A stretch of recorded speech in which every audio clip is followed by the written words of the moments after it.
السلام علیکم همیاران عزیز.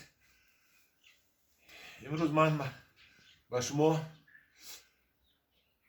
میوه گریپفروت که پخته رسید در خانه من نشان میتیم. میبریم در پیشتون نشان میتیم. من این درختش هم همشه بریده قلمچه کردم، قلمچه کردگیش نشان دادم. قلمچه های کردگی من علاقه هم خطری کم خطری برکر شده است. خدا خواهد ریشه میگیره بعد آدمو دسترس میکنن. من ما دو تا گریپفروت داریم، دو تا گریپفروت. من اینش 20 تا پخته رسیده است. میبریم.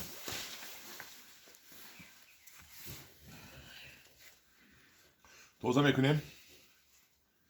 اکنون رفتن و در پرود شدن نوار رفتن در کور در جوش توزه میکنیم. سچاقی تازه قطی. حاضر میبریم میبینیم که این گریپفروت چخیله. همین من نمیدونم ولی چخیله. قطعی همراهی شما ببینیم یک جای چخیل. میوه گریپفروت است. بسم الله الرحمن الرحیم.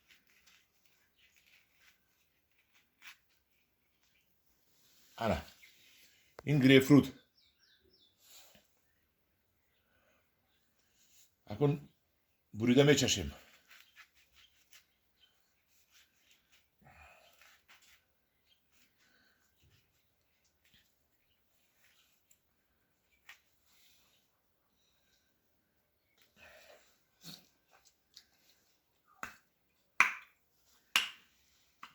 تروش با مزه آدم خوشحال میکنن. من این گریپفروت من پخت رسید قلمچه‌اش رو کردیم میشه. ولی 3 قلمچه دورم علاقه ای بهار کردگی با 50 دیگه کردیم. خدا خواهد 2 ماه پس بیام میگذارونیم قطعه چای یا زمینده. من گریپفروت میشده است.